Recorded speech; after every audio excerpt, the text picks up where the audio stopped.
ಹೊನ್ನಾವರ ತಾಲೂಕಿನ ಜನಕಡ್ಕಲ್ ಸಾನಡಿ ಸೋಮೇಶ್ವರ ದೇವರ ವರ್ಧಂತಿ ಉತ್ಸವದ ಅಂಗವಾಗಿ ರಾತ್ರಿ ಪ್ರದರ್ಶನಗೊಂಡ ಕವಿರತ್ನ ಕಾಳಿದಾಸ ಪೌರಾಣಿಕ ಯಕ್ಷಗಾನ ಕಲಾಭಿಮಾನಿಗಳ ಮೆಚ್ಚುಗೆಗೆ ಸಾಕ್ಷಿಯಾಯಿತು.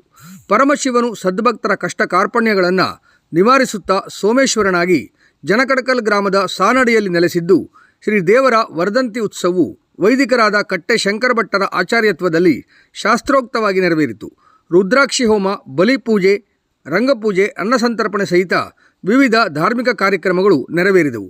ರಾತ್ರಿ ಸ್ಥಳೀಯ ಕಲಾವಿದರು ಹಾಗೂ ಅತಿಥಿ ಕಲಾವಿದರ ಕೂಡುವಿಕೆಯಿಂದ ಕವಿರತ್ನ ಕಾಳಿದಾಸ ಎಂಬ ಸುಂದರ ಪೌರಾಣಿಕ ಯಕ್ಷಗಾನ ಬಯಲಾಟ ಪ್ರದರ್ಶನಗೊಂಡಿತು. ಭಾಗವತರಾದ ಗಣಪತಿ ಮರಾಠಿ ಉಳ್ಳೂರ್ ಅವರ ಸುಶ್ರಾವ್ಯ ಗಾಯನದಲ್ಲಿ ಮೂರೂರು ನಾಗೇಂದ್ರ ಭಟ್ ಕಾಳಿದಾಸನ ವೇಷ ನಿರ್ವಹಿಸಿದ್ದರು. ಈ ಎಲ್ಲ ಕಾರ್ಯಕ್ರಮಗಳಲ್ಲಿ ಊರಿನ ಹಾಗೂ ಪರ ಊರಿನ ಭಕ್ತಾದಿಗಳೆಲ್ಲ ಭಾಗವಹಿಸಿ ತಮ್ಮ ಶಕ್ತಿಯಾನುಸಾರ ಸೇವೆ ಸಲ್ಲಿಸಿ ಪುನೀತರಾದರು.